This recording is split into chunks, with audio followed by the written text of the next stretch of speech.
Howdy folks, I'm Doctor McFarland and it is Tuesday, and that means we have another live stream talking about gear, or more specifically Tac-O-Bout gear, because it's Taco Tuesday and I'm Tac-O-Bout gearing, whatever. So, I have my Les Paul with me tonight.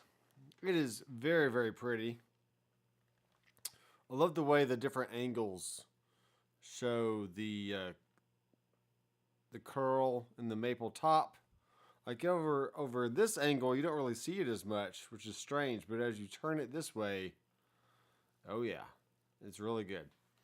So I'm actually going to bring up my master fader, so I'm a little bit louder. So let me know that if you hear me well enough in the stream. I do have a Amp One Blue Guitar direct amp solution right over here, but it does make a little bit of fan noise.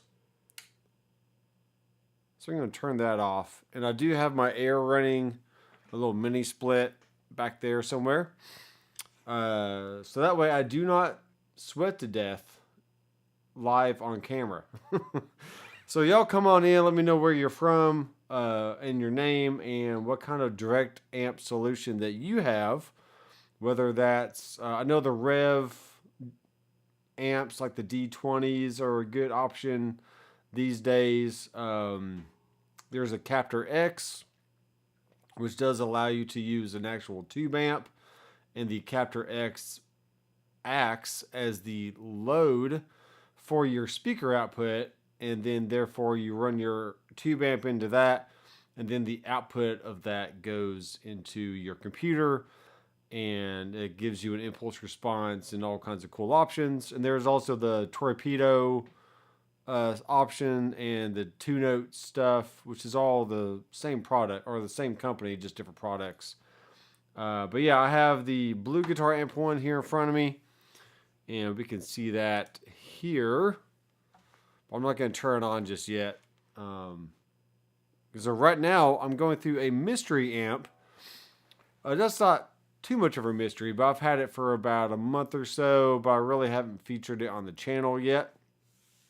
But it is a brand that I've had many different iterations of over the years, and it is solid state. It does have a this is a combo amp option. They have little heads that you can buy, separate speaker cabs you can get, all kinds of stuff. But I'm going to play for a little bit, and you let me know what you think it is, and then I will reveal the answer here in a little bit. So I'm going to play on the, start on the neck pickup on this Les Paul. I was kind of messing around with the neck pickup being, the volume being down, and then kicking it over to the bridge for more gain, more treble, more output. So it's just different options. So.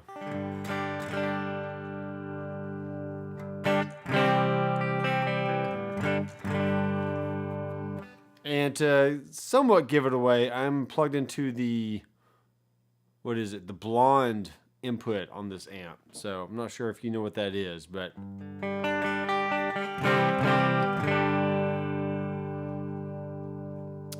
Let me make sure I got my comments up here on the screen. Where are my comments? Comments and reactions. Here we are. So let me know if you can hear me okay. And once again, let me know your name, where you're from, and what kind of direct amp solutions you have.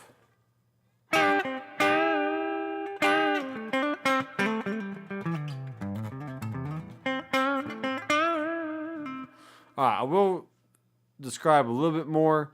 It's a 12-inch speaker. It has a built-in digital reverb. It does have a separate speaker volume as well as a separate line out volume, which is exactly why I got this amp. And it has 3 different inputs. It has a tweed input, a blonde input, and a blackface input. So I'm going to keep playing, and you let me know what you think it is.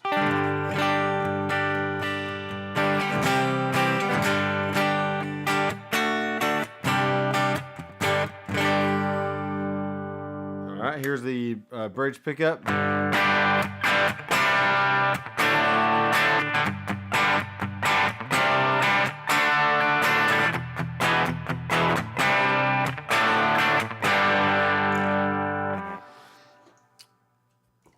I saw this funny little clip today of Jim Brewer, the Saturday Night Live comedian, saying he basically, when you go to an AC/DC concert, that everything sounds the same and it doesn't really matter what they sing about. So he actually sung the song of Hokey Pokey, and but in the style of AC/DC, and it was pretty much spot on. So I thought it was pretty funny.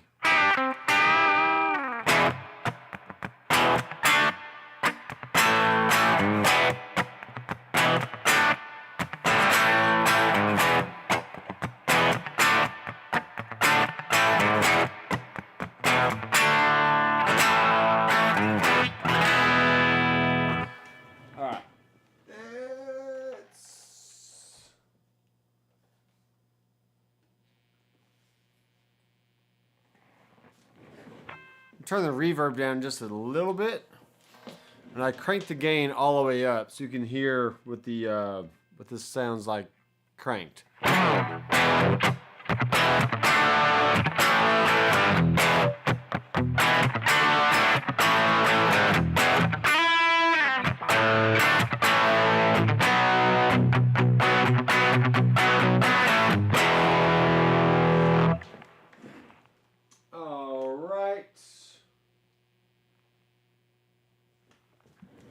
Crank the mids up a little bit here.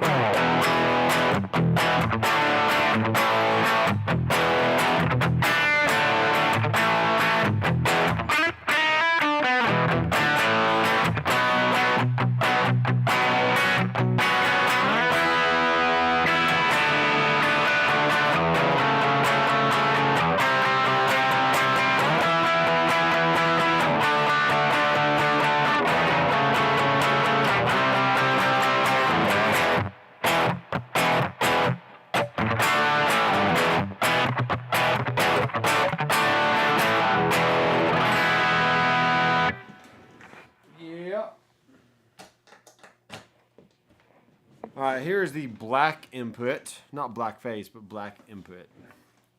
We can't say blackface anymore, folks.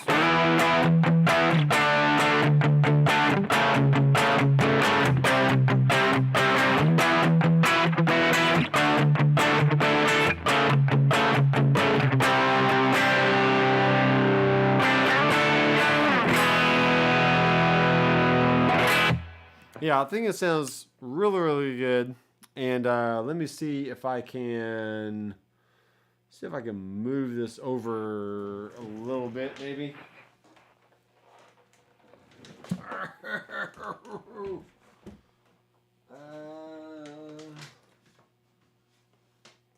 Yeah, I got a fairly long cable here, but let me get some stuff moved around. So I'm going to hold it up. You can see what it is, and then I'll set it back on the floor so I can just kind of talk about it. So what we have here is the Quilter Aviator Cub, and it has it's a really cool size, very lightweight. So I don't know if you can see that right here or not.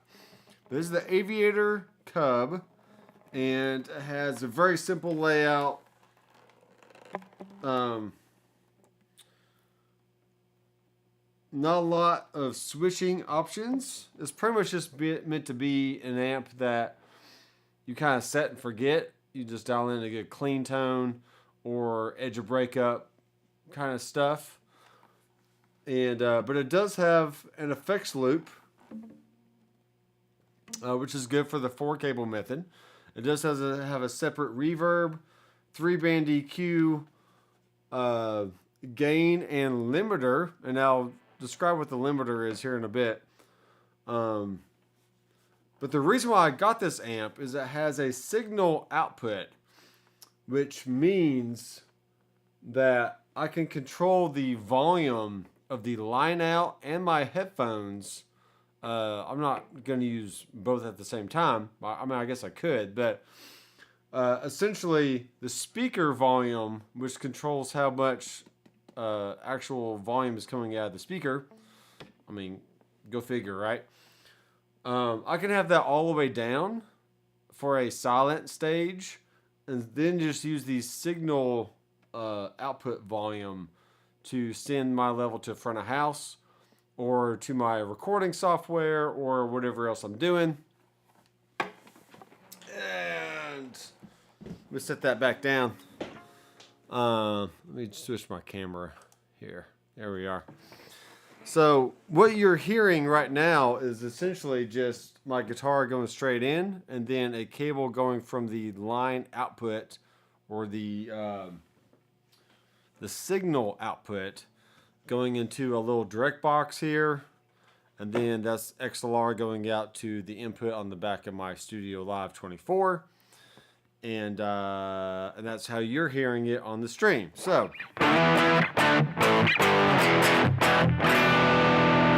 now what's cool is I can turn the volume of my neck pickup down and kind of get a faux cleanish kind of sound.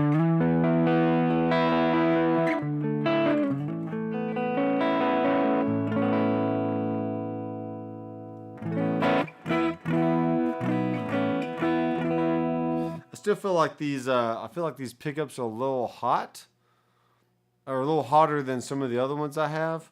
Because there's another guitar that I can turn that neck pickup down just a little bit and it cleans it right up. So it really just depends on the level of the resistance that your pickups have and how much output they have, and also mid-range and, you know, frequency curve and all that stuff.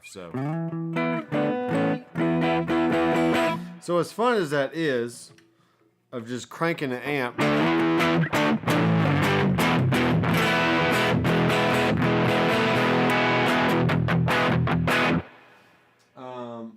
I will more than likely have the gain about 2 o'clock, and then that lets me just have a good clean sound. And then from there, it has a special knob called the limiter that actually reduces gain on the front end. And it's not compression per se, it's just it is limiting the amount of volume going into the first stage preamp, and it kind of just brings the gain back a little bit. So you can crank the gain all the way up and then crank the limiter up until you start hearing it not be as crunchy sounding.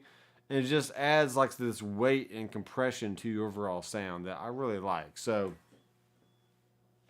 this is with the limiter all the way down.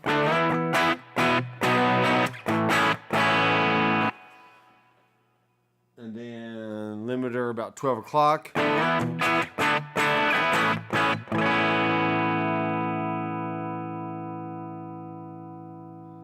Some good sustain there. And then maybe the limiter about 3 o'clock. And you can definitely hear that limiter kicking in. A lot of compression going on.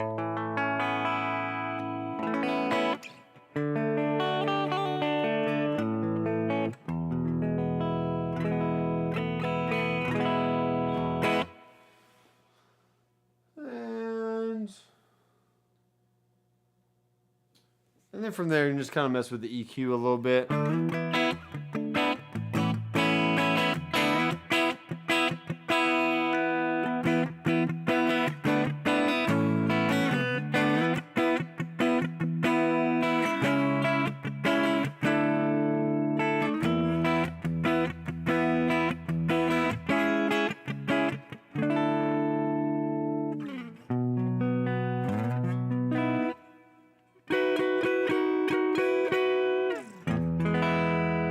So that might be too much compression, just depending on what you want.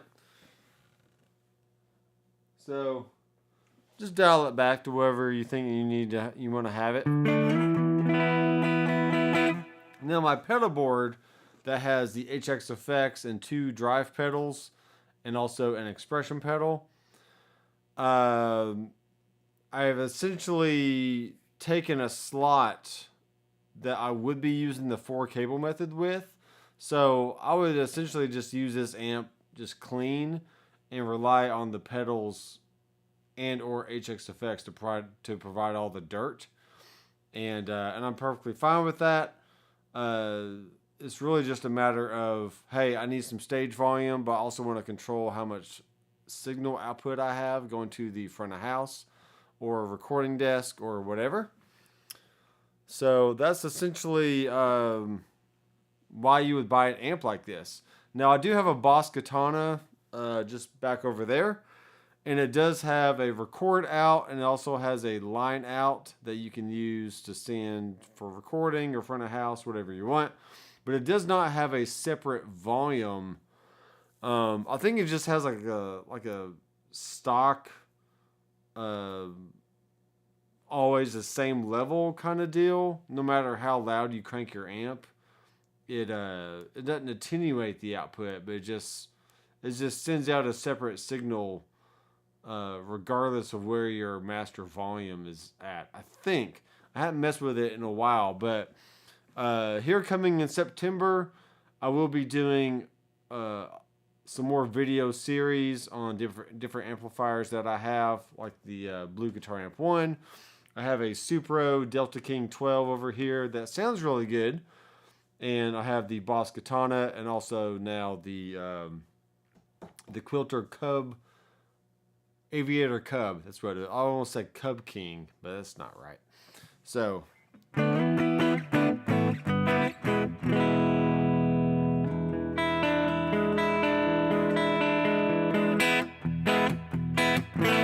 Now, I could have upgraded, or not upgraded, but just kind of waited and got the Mach 3 from Quilter. And that has 2 separate channels, essentially what you can get from this single channel on this amp, but it takes it and multiplies it by 2. So you have your tweed, your deluxe, your blonde, not deluxe, your black, your blonde, and a few other options. And it also gives you more reverb controls. It gives you a tremolo on board, which is really nice.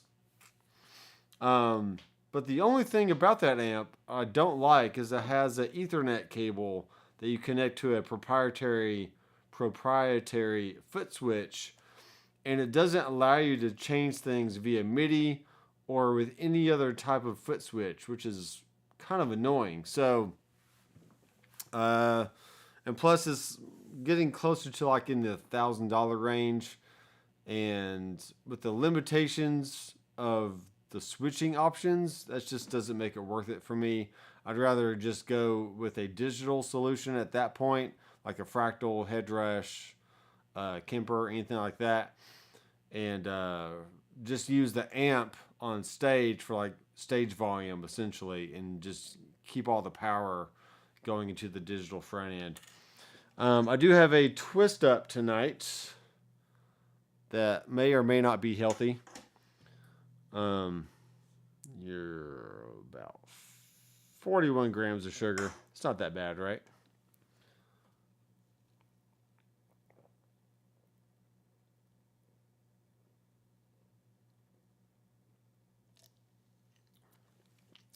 I could have started the live stream about 8 o'clock, but I switched back to the AT&T internet,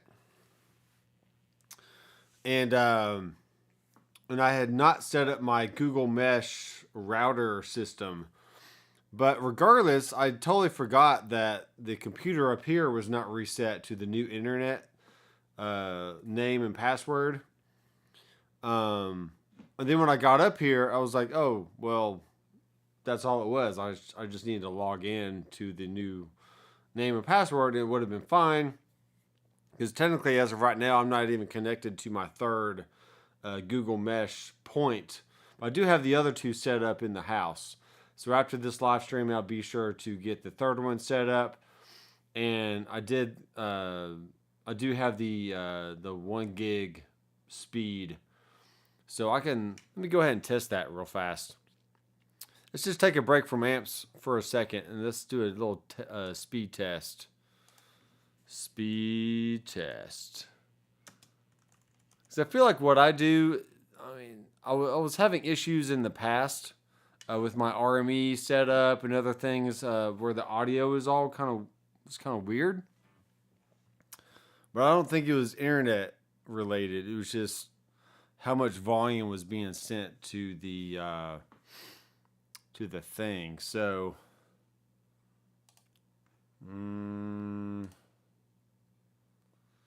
something's not connecting right.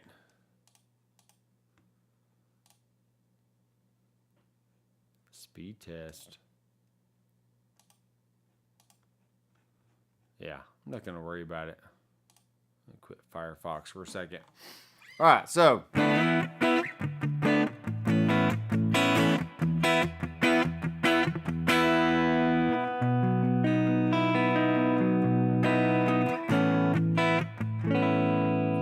now obviously when we talk about direct solutions, all the full gamut of digital options can be included in that, because that is a very much a direct. You just plug your guitar directly into this digital box and it spits out amazing amp and effect sounds to front of house or to your recording. But I kind of wanted to just focus on amplifiers tonight, because there are plenty of amplifiers on the market that have record outs, line outs. Like I said, the aux box from Universal Audio. Oh man, tired. All the 2 notes stuff, Captor X, all that. It's good. It's good solutions, and there are definitely options for all kinds of price points. Depending on if you want to spend just a few $100, all the way up to $1,000 to $2,000. That kind of stuff. So we got Glenn Murphy in the house. Yeah, he loves his Les Paul, and I do too. It's a nice Les Paul. Like I said before, certain angles just really make it pop. Versus having it like going this way, you can't really see it all that much. But when you turn it this way, it just pops right out at you. I am wearing my Superman pajama pants. Thank you very much. We got Randy Upchurch in the house, which is funny. So I have an Upchurch that goes to my church, Parkway Baptist here in Smyrna. And I told him about a Randy Upchurch that, joins into my live streams and chats and, and all that. And he goes, yeah, well, there's a few of us out there, but, you couldn't really tell if you were related or not. So if you knew a John Upchurch, maybe from a distant cousin or something, it might be a possibility that you are related somehow. So I thought it was kind of cool.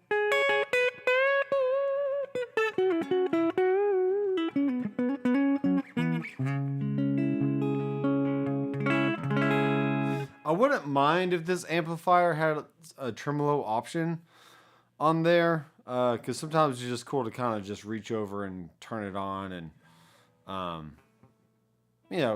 reverb, tremolo. It's just good classic Fender-y style effects that you would expect from an amp of the Fender vein.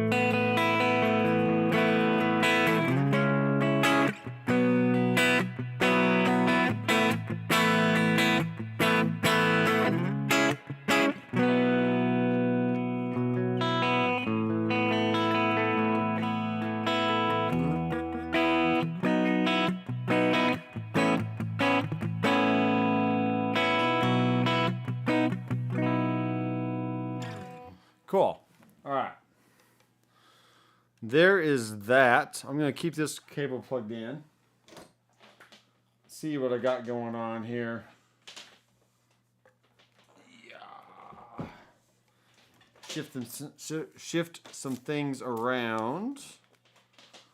Like so. So I can plug this into the Blue Guitar Amp 1. I'll get that turned on. And plug it into the record out. And then take my guitar cable. Maybe turn down the master a little bit so it's not so fussy in your ears.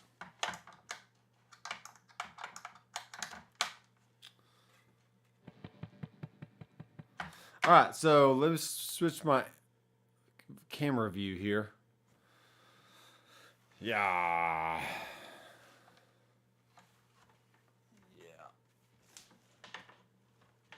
Let's do something like that.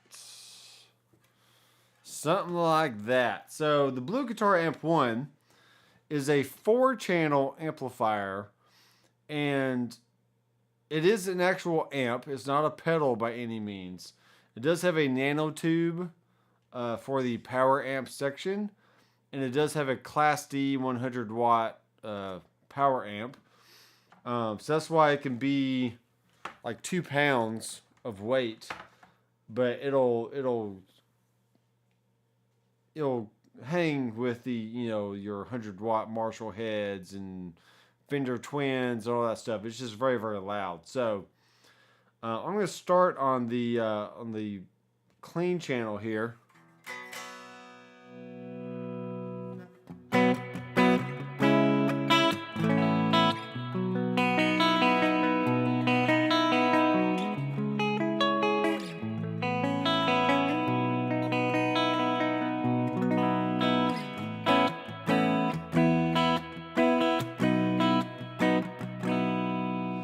That sounds really good.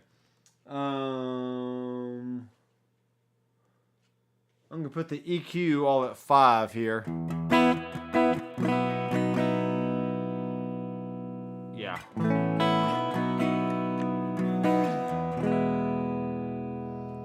Sounds really nice. Now the gain and the master don't do anything for the clean channel, because those are only for the 3 overdrive channels, which is a vintage, which is more like your JMP Marshall type sound, your classic, which is more of a JCM 800, and then your modern, which is anything from Ingle to Mezza Boogie to Dirty Shirley's, that kind of stuff. So I am liking the more treble sound.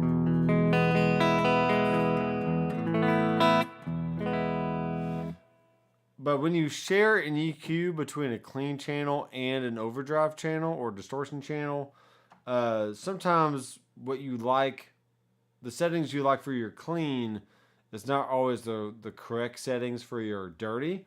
So Thomas Blue does have some mini, I don't know if you can see this or not. He's got some mini little dials on the side here.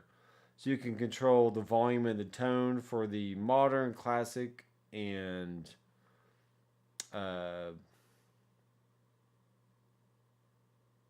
modern, classic, and clean. And then you do have effects loop, parallel, or serial, and then you have noise gate, metal, off, or soft. So sometimes I have it off, sometimes I have it on soft, just depending on what I'm doing. Let's see, here's just, yeah, it's pretty good. Okay.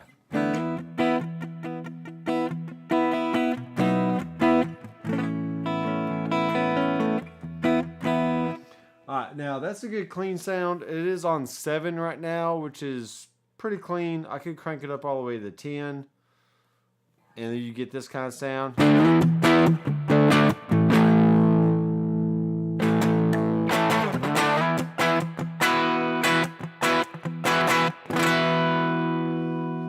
So it's not getting as dirty as the Quilter amp with the full range of that gain knob. But this is meant to just be, hey, here's a Fender Deluxe, maybe around that 4 to 5 volume range. So it gets a little crunchy, but it still stays relatively clean.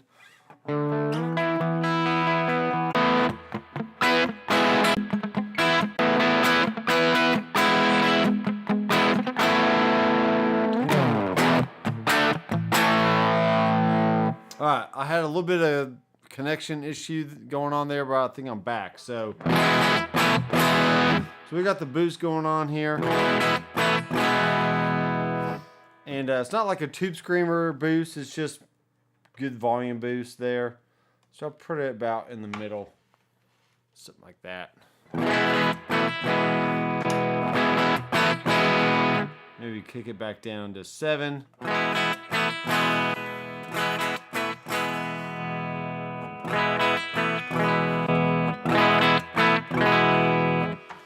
All right, the Fallen has a question here. Unrelated question: is anybody else having trouble dialing great tones with the Boss Katana, but getting amazing tones with the Headrush MX5? I don't have any issues with the Boss Katana. I literally just plug in my guitar, turn it to a clean channel, and then either an 8-ohm speaker or a 16-ohm speaker for your physical cab. Then it has a filtered record out. So it's not the same as an impulse response, but it is a filtered out. And depending on how you filter those frequencies, you can make it sound pretty natural. And I think the record out on this sounds good. So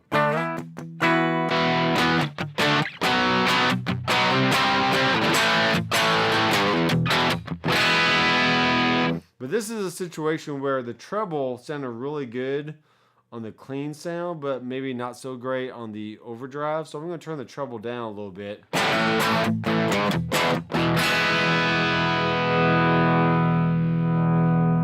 And these EQ knobs are like Bandaxol EQs, where they don't really they don't affect the next frequency range. So you can boost or cut the bass, the mids, and the treble all independent of each other. So you don't get lots of crossover between different frequency ranges.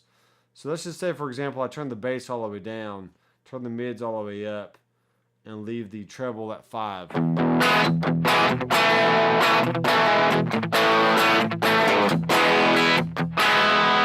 Now the problem with that is when I go to my clean channel, it's going to keep the same EQ. So just kind of have to dial it in.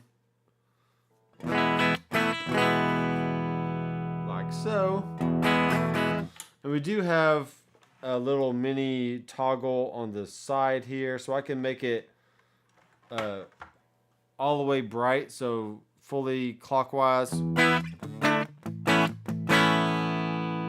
So even though the treble is at 5 and the mids are at 5 or so, and the bass is kind of boosted a little bit, I'm getting a more brighter sound just by adjusting those little mini switches on the side.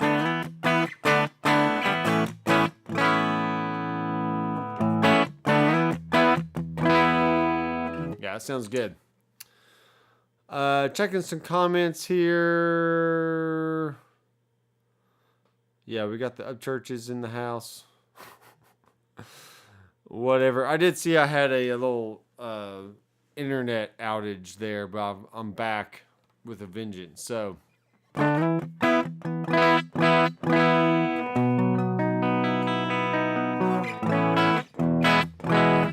so to get to the other 3 options, we just turn the little switch right here.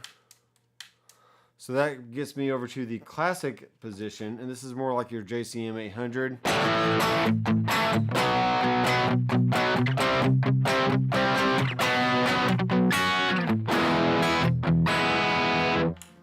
Okay, that sounds good. Let's see if I can... the tone is all the way up on that classic. I could darken it if I wanted to. So here's all the way dark for the classic channel.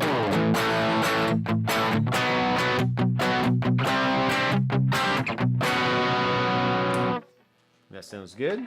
Let's bring it back up to the brighter sound.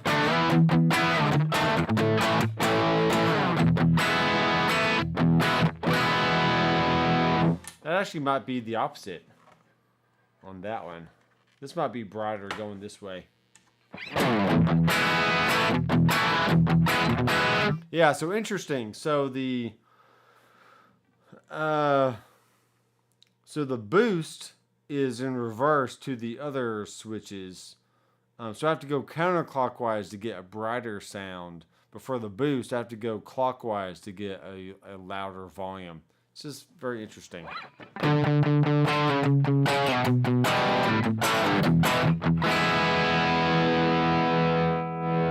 Still adjust your gain here. But once you set your gain for one channel, you kind of have to leave it for everything. But this does have a MIDI option to where you can control all your different settings on the Amp 1 with really any MIDI device.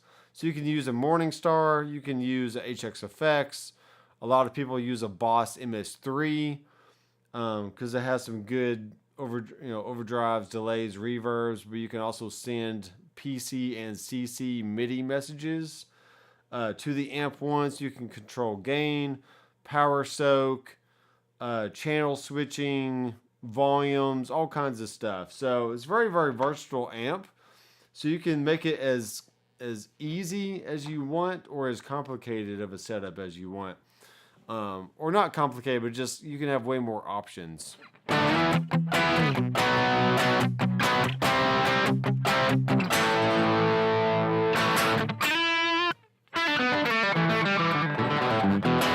Turn the reverb on here.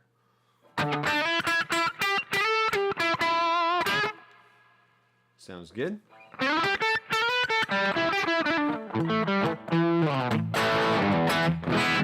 All right, then the last one is the modern channel, which is more like your Mesa Boogie, your Engel, Friedman type stuff. So I wouldn't say it's scooped, but it has not as much mid-range bark as the JCM 800 or the classic channel has.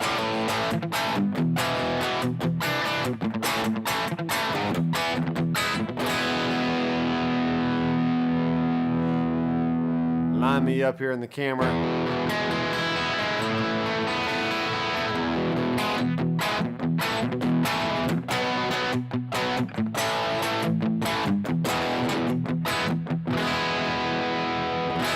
Yeah, so now you can just go to your clean channel.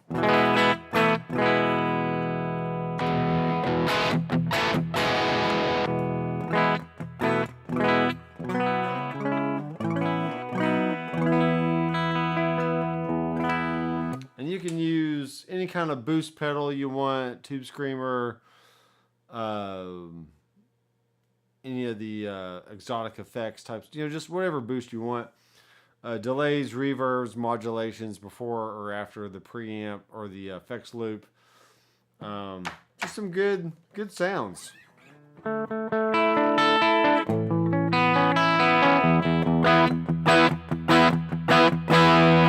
So that's one thing you can't get with the full-on digital option, like a Fractal, Headrush, Helix, Kemper, Quad Cortex, is it doesn't have a power amp built in.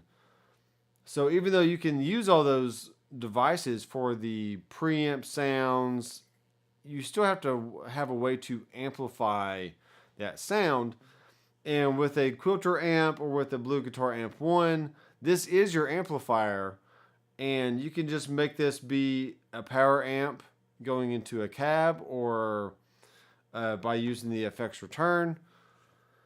Now, obviously, this is just a head. It is not a combo, so you still have to hook it up to a physical speaker cab, either via the speaker outputs or the record out going to a FR speaker of some sort. I do have a Laney LFR 12 over here that sounds really good. But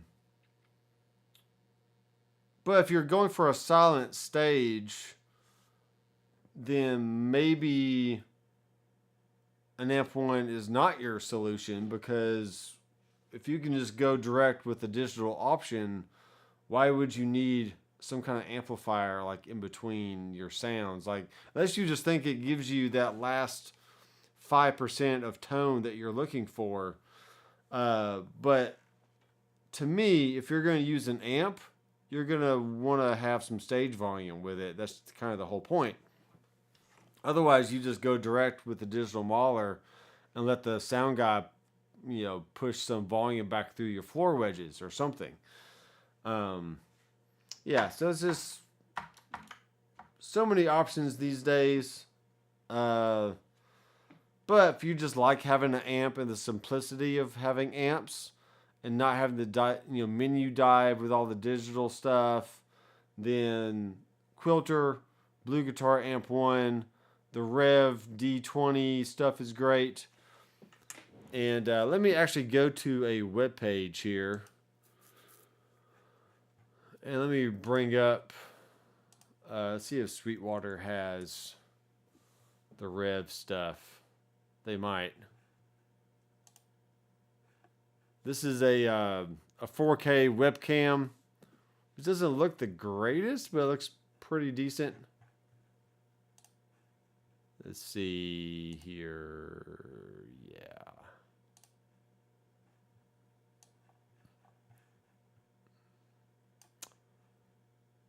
And for some reason,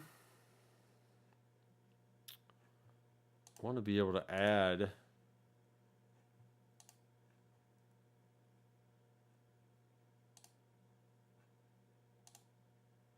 it's not letting me add. I can do that, but it's not what I want. Brr. Stinks.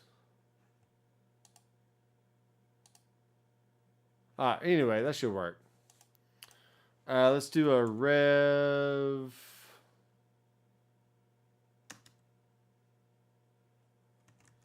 D20, for instance.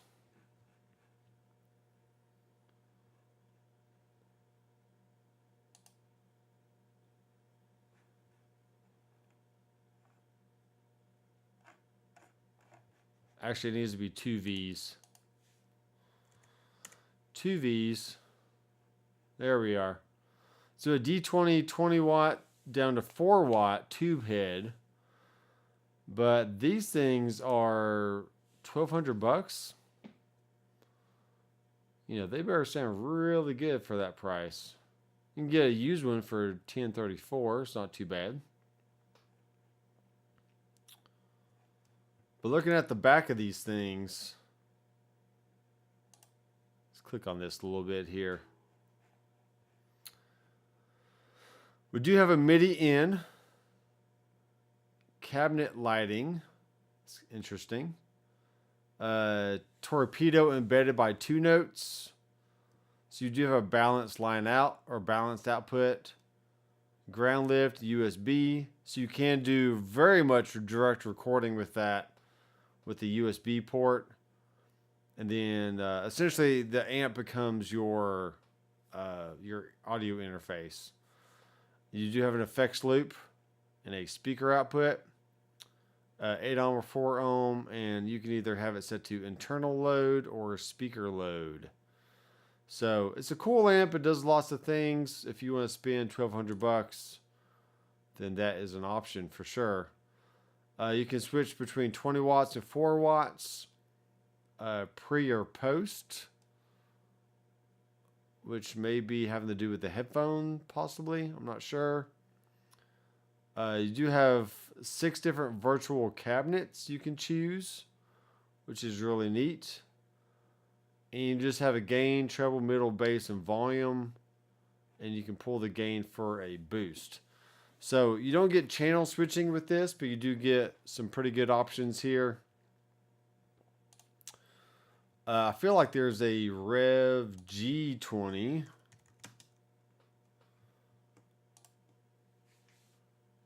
Which I think is a little bit smaller.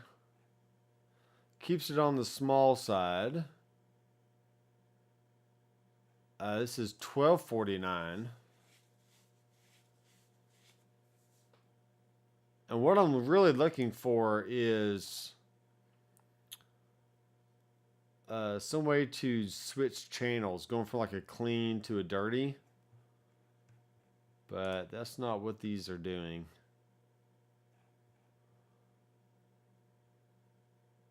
Okay, it looks like you can. This does have channel switching, so I guess you just dial in the knobs for your clean and then push the channels button and then re-change the knobs, I guess, for your dirty sound.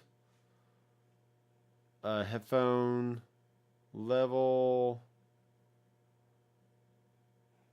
Interesting.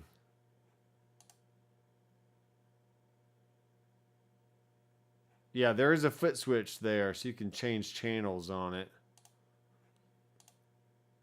Uh-huh.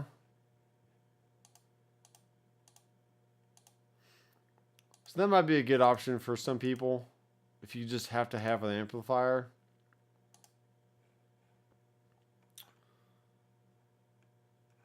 Here's a G20 amplifier foot switch for another $129.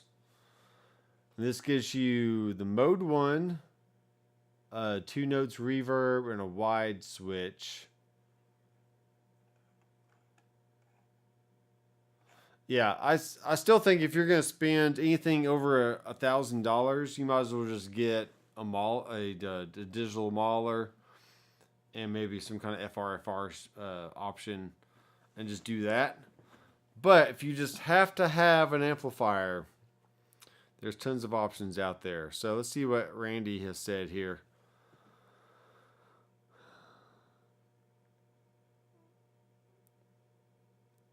Yeah, so the Blue Guitar Amp 1, they should still be in stock.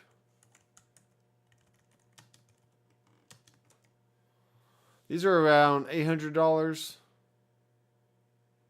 $799. So $799 for the Mercury edition, then $849 for the Iridium edition.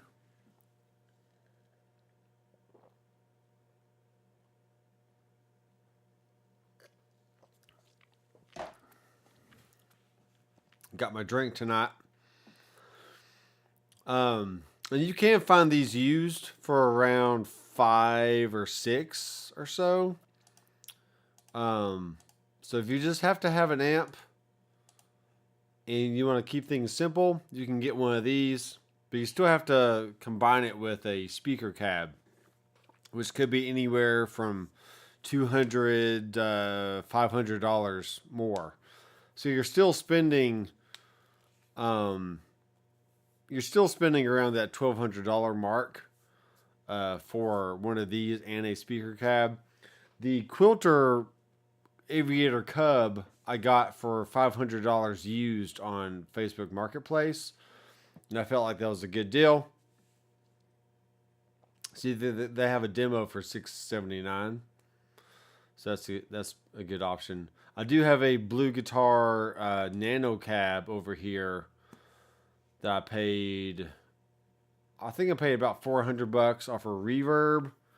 Then after shipping and stuff is probably closer to brand new price anyway. So yeah, I did want to get the Nano Cab to try out with the Amp 1, and I'll be sure to do a video of that this week.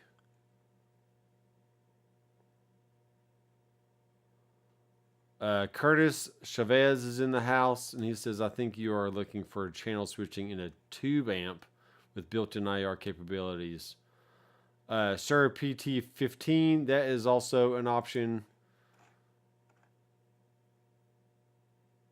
That is also an option. So let's see what surely Pete Thorne has his amp on Sweetwater.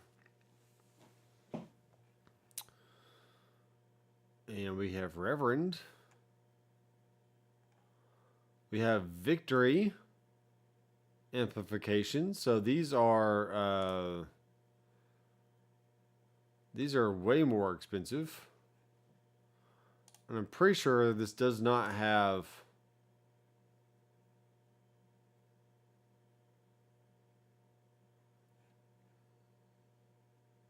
it does have a sand level, so I'm assuming that's what you would use for direct recording,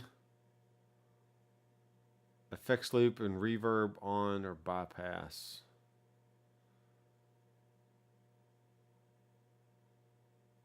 Single-ended mode. Yeah, I'm not liking that one. PT15.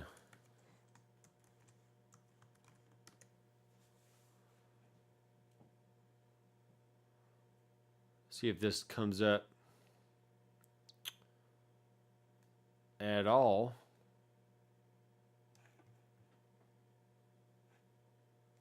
Yeah, we got nothing on there. PT15. Let's just search the internet.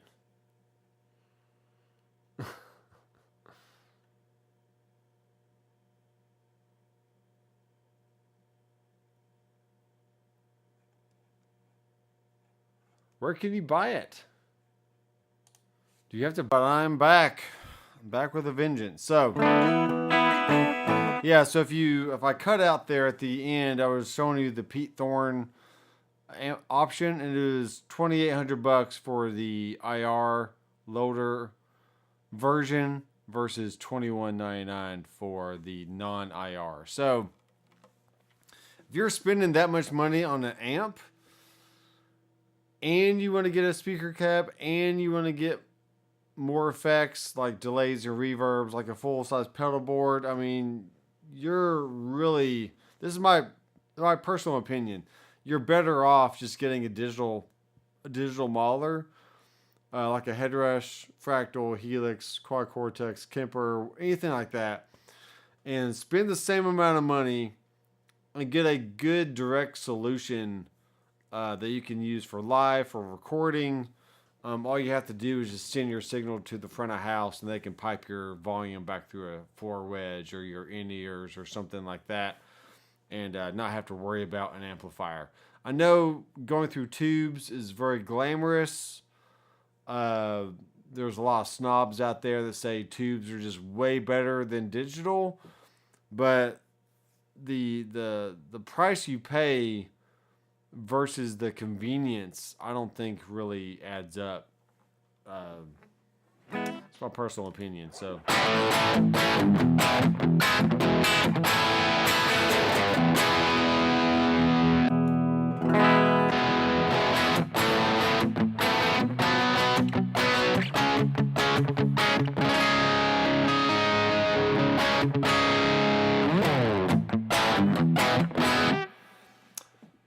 there you go, Randy. I've had pretty much all the Ignator amps over the years, except for the Renegade.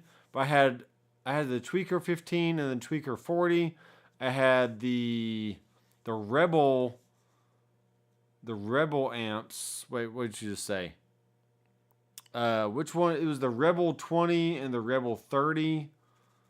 Those are actually really good amps, and I wouldn't mind. I mean, I don't need those amps, but I wouldn't mind having the Tweaker 40, because it does have speaker. Not speaker. It has channel switching on it, and I don't remember if it really had a direct solution or not. But let's see here. Let's look back.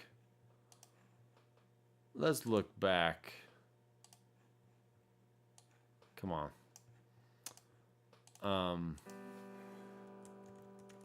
Yeah, Ignator has all kinds of cool stuff. Tweaker 88. Ooh, I don't even remember what the 88 was. It's an 88 watt tube amp. But definitely no direct recording solution. So that's not going to work for our purposes. But you got a lot of options here for just playing live. You have a boost for your rhythm and your lead channel. You have a master rhythm and lead, volume, treble, middle, and bass. So you are sharing your EQ, which is fine. Then you have a gain for your rhythm and your lead. So I'm pretty sure that the Tweaker 40 is the same kind of deal. It's just less wattage. And there's also a combo option, which is not bad. It is not bad at all.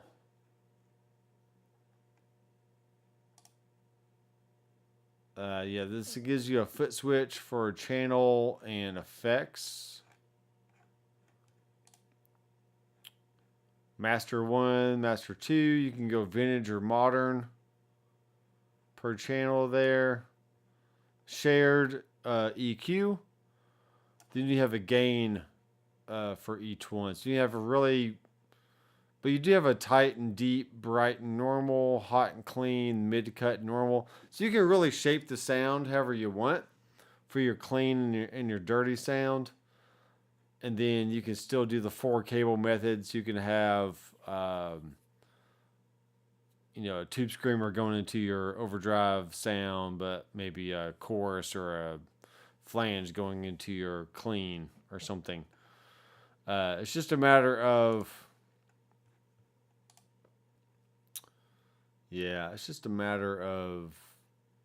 see, there's no, you'd have to have a switcher that you can bring in and out all your effects, but still do channel switching. And so yeah, this would not be good for a direct solution, but I do like those amps. I do like them a lot. Let me move my comments around here, get back to my normal scene view. M. Jackson's in the house. Hello, M. Curtis is from Wildwood, so that's cool.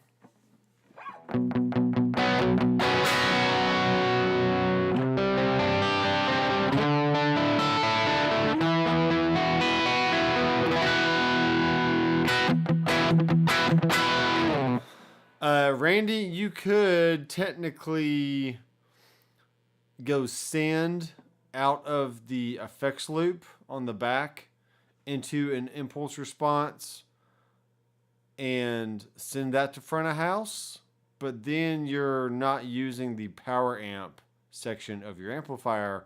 You're only using the preamp section, and that, to me, that defeats the purpose of using an amp. So at that point, if you're going to use an amp, I mean, one, you still have to have a speaker load, because if you turn the amp on with no speaker connected, that's going to hurt your amp. So the Rebel or the Tweaker 15 is not going to work for a silent solution.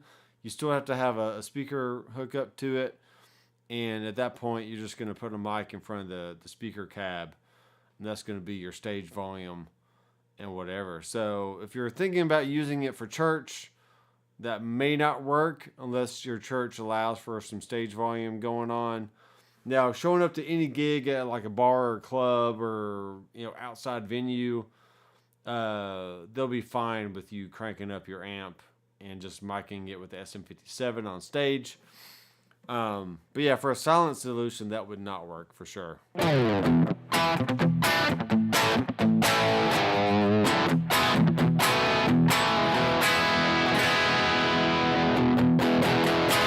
Now, at one point, I did have the Amp 1 and my Headrush MX5 on a little pedal board, and I wasn't using the MX5 for any kind of channel switching, but I was using it for a tube screamer, for some reverb and delay, and tremolo or whatever other effects I wanted, and I was going 4 cable method into the Amp 1, and it's a good option. It sounds really good. But I don't play out. I only play at church. And when I'm doing that, there's no point, if I'm not going to have any stage volume, there's no point in me using an amplifier when I can just go direct out of the Headrush MX5 into the front of house and get a very, very similar sound. So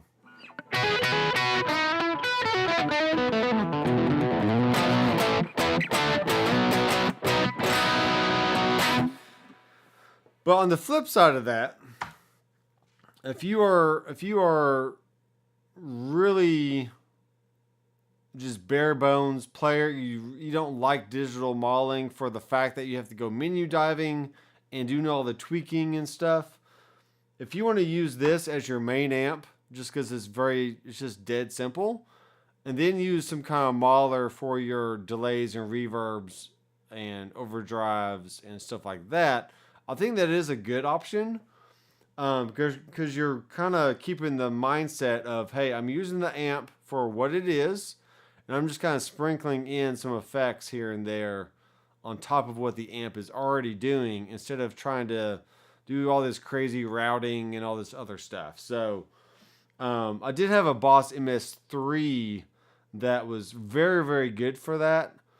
And I probably should have kept it, but I just ended up selling it because I just don't need tons of stuff laying around that's not being used. So, but the Amp 1 combined with either HX Effects, Boss MS3, a Headrush MX5, all of those are really good solutions for adding effects onto an already really good amp. Yeah, man. Aaron Short Music. So I'm a sound hole sniffer, bona fide sound hole sniffer. You know, just take my... yeah, it smells so good. This is stupid.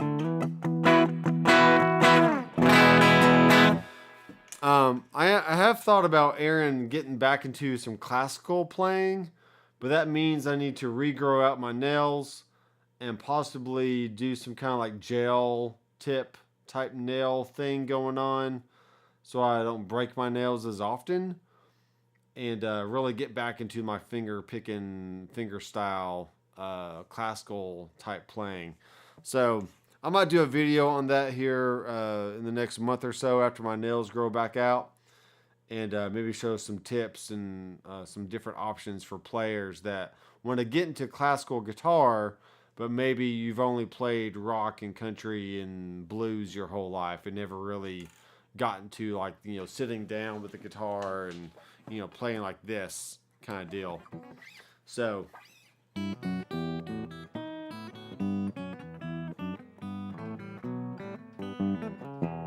yeah, I'm really, really rusty. There's only a few songs I actually remember from 20 years ago when I studied all that stuff in community college and also MTSU. So yes, I did go to college for music industry, and my main focus was classical guitar. And I still played trombone in the marching band all through high school and at MTSU, playing in the Band of Blue, and it was all funk all the time. So if you saw me on campus in college, I would probably more than likely have a trombone in one hand, a classical guitar in the other hand, a backpack full of books, and I'd be trucking along across campus trying to get to my next class or my next practice or whatever I was doing. So yeah, I enjoy classical because it's very relaxing, but I don't practice it enough, nor do I keep my nails in proper shape to really do it justice. So I just trim them off and just worry about playing blues and rock all the time. But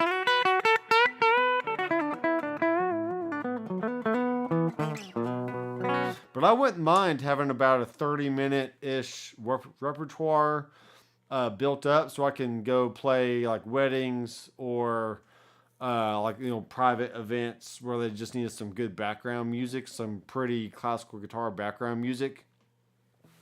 And I think about 45 minutes worth of music should be sufficient for most gigs. And by the time, you know, I get through my full set, most people are drunk anyway, so I can just probably start over and nobody would even know. But yeah, let me check the comments here.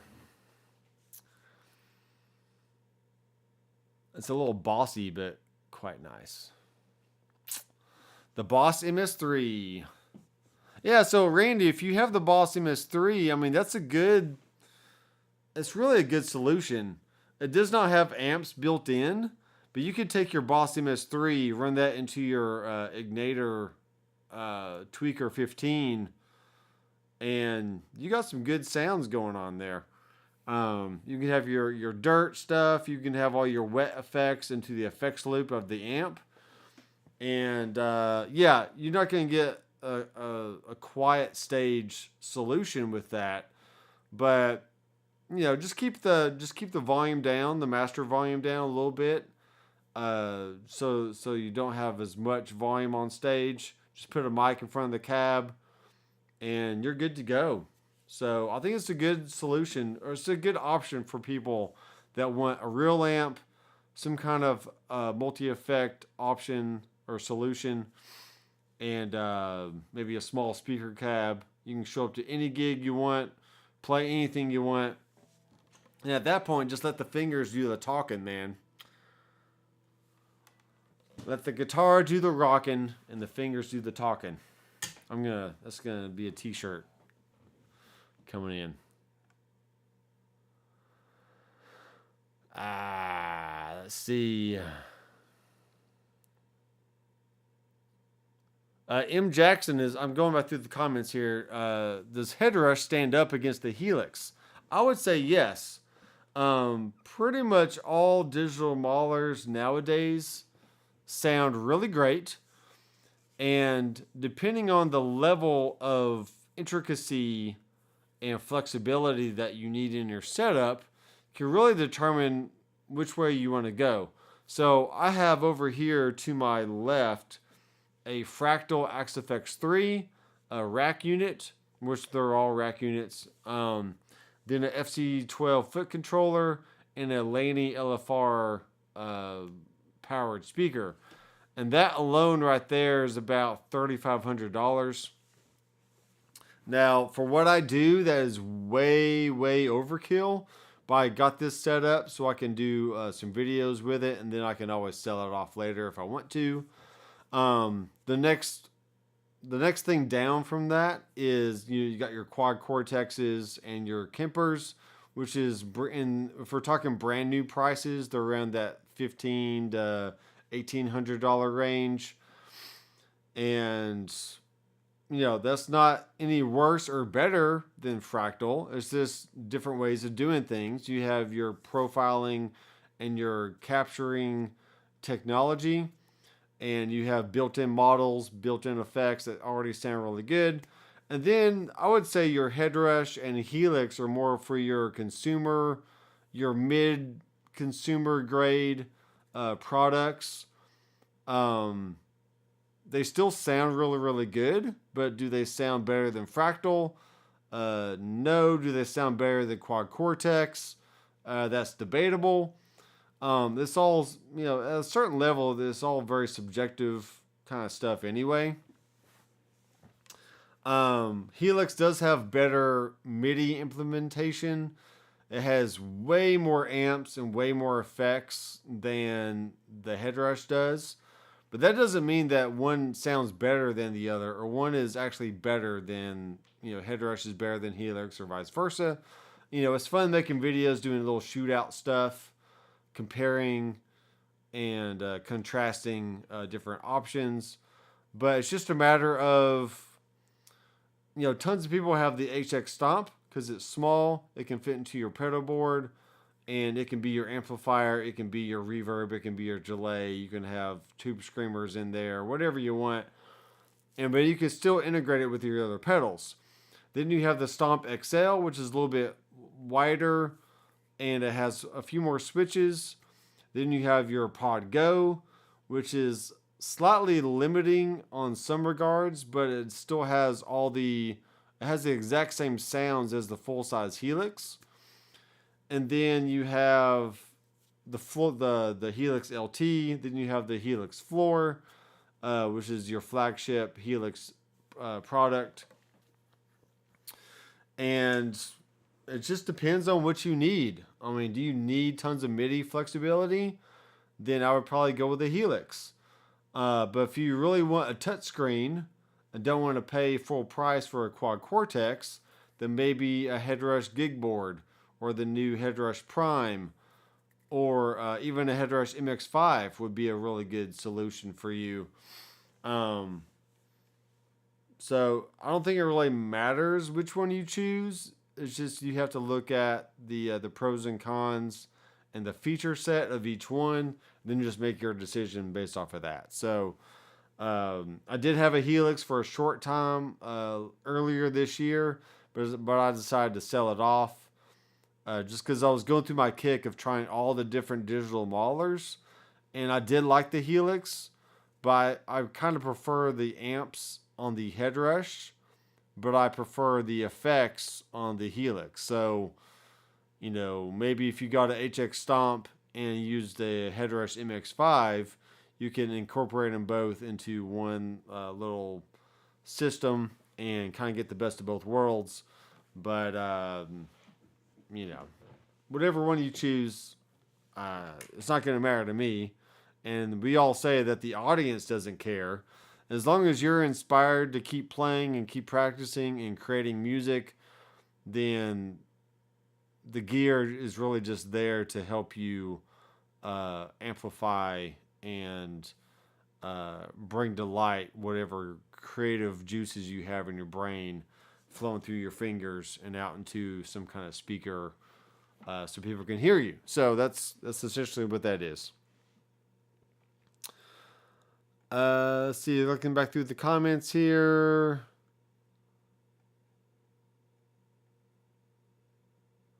Yeah, Curtis, I have heard for a long time to take gelatin capsules to grow stronger nails, also more quickly.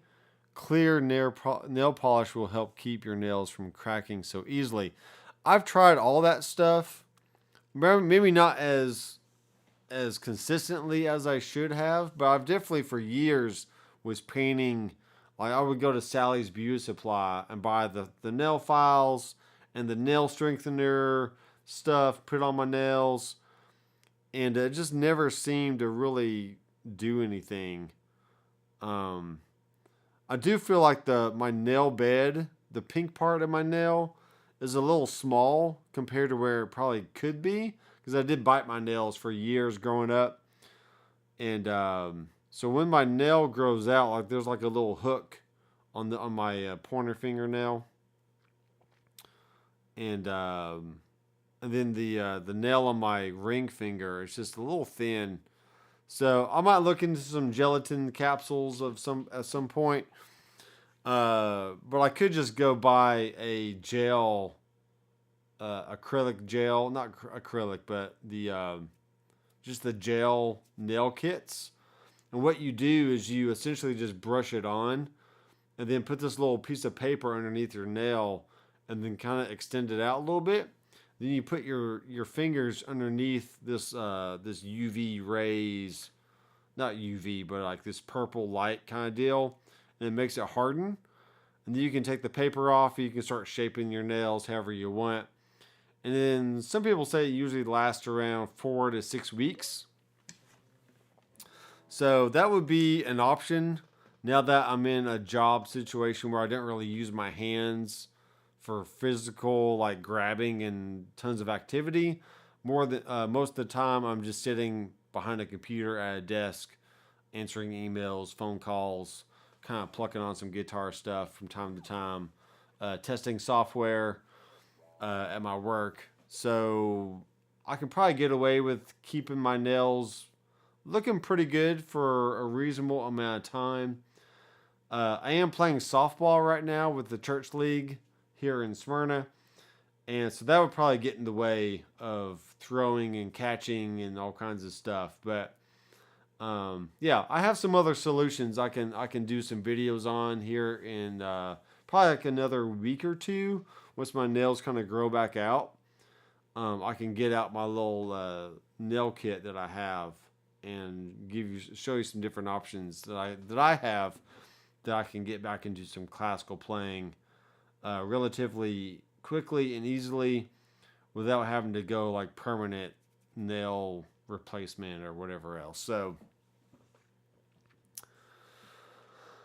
I'm looking at here.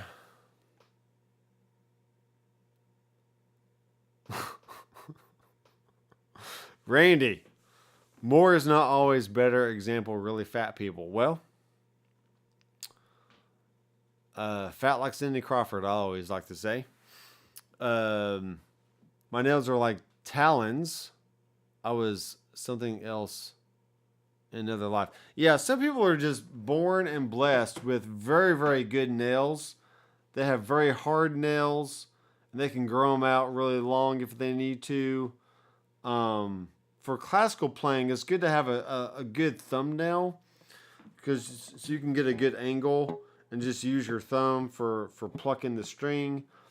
And then you don't have to have the nails as long on this finger or on this on the other three fingers, but you need some kind of length there so you can get a good tremolo sound. Each pluck of the finger is he has a good consistent volume. Now, I did watch a few classical guitar player channels on YouTube, and they chopped off all their nails and just used the flesh to pluck everything. And I was like, well, if they can do it, I can do it. I don't have to deal with nails all the time. But something inside of me just feels like I want to have long, luscious nails so I can play classical guitar. I don't know. We'll see. I'll give it a few weeks and let them grow back out before I decide to chop them back off again and see if I can't get some good options for my nails going. And then my daughter, she has really good nails, so I'm slightly envious of her nail bed.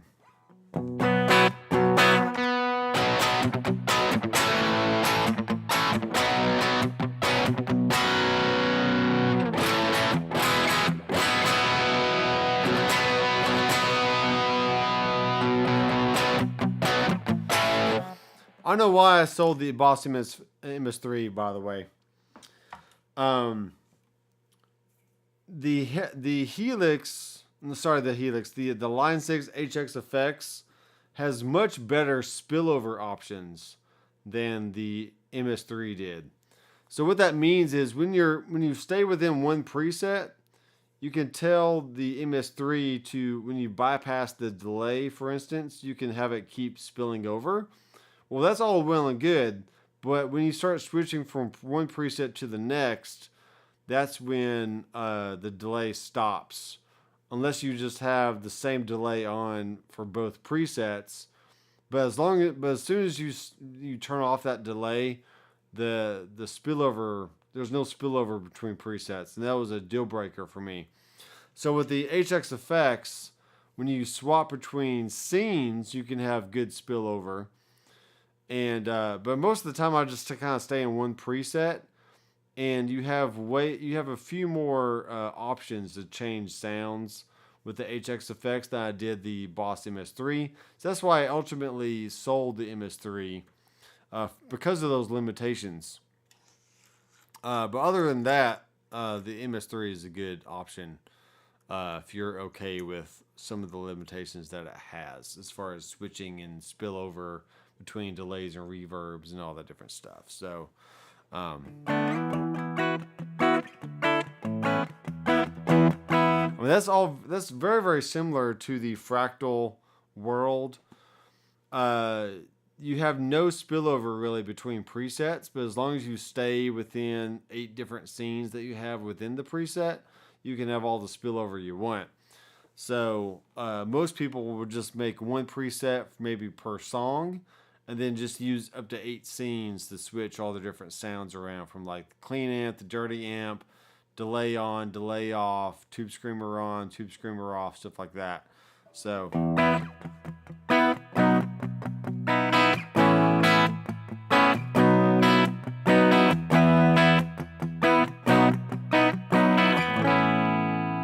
but a solution around that for the Boss MS3 is just stay with one preset, have one switch for delay on and off, one preset for maybe tube screamer on and off or any kind of boost.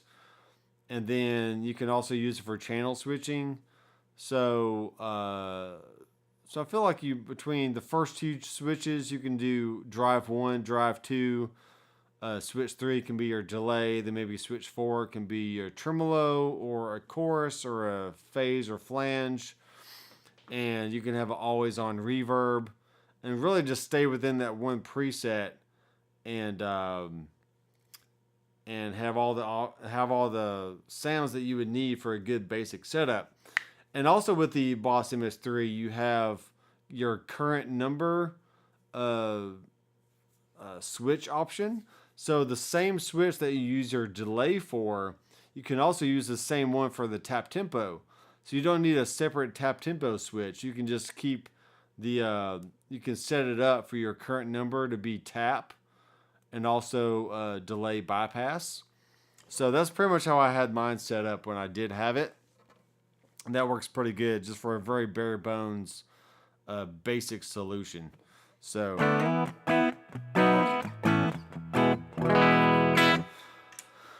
right, I have no idea how long I've been going because my internet keeps going in and out. But here at the tail end, I've been going for about 30 minutes.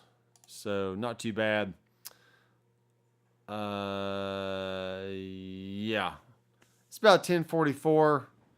I'm going to call it a night. I will more than likely not make any more videos tonight, even though I probably should. On nights I do live streams, I pretty much just only do that and then go to bed so I can be ready for the next day.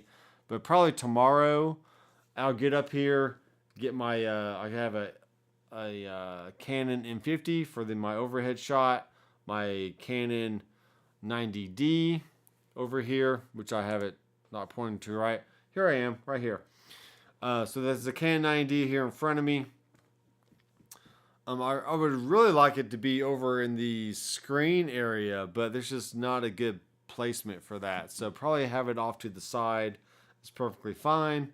I can have my overhead camera here, and I still have my microphone here that works well. And you can kind of see some cases back behind me over here. And I might get some lights, some cool lighting for up here eventually, maybe next year sometime. But for now, I got some guitars I want to sell and just kind of clean up the studio a little bit. Do some rewiring. I need to go into this wall over here and add some wires in the wall so I can hook up my drum set very easily to my mixing board and finally get all my other cables situated for the studio side of things. So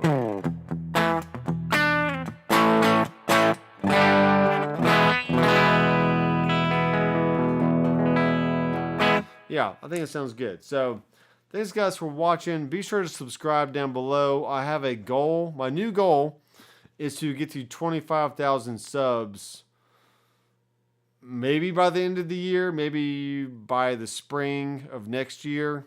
I kind of average 150 to 200 subs a month, just gaining more and more subs. But I'm still a long ways off from my from 25K. So that just means that I'm going to have to crank out more videos. And that also means that if you watch a video, please make sure you're subscribed, click the bell, give the video a thumbs up, leave a comment. So that way my videos will be pushed out to more and more people. And I can help educate all you kind people out there that watch crazy guitar videos. So let me check the comments one last time. Yeah, this weekend is Labor Day, so y'all be safe. Do not drink and drive. Have fun, but don't drink and drive. And enjoy your family, enjoy your friends, and we will see you next Tuesday here for Tac-O-Bout gear on the live stream. So I'm Dr. McFarland. I'll see you in the next video. Keep rocking.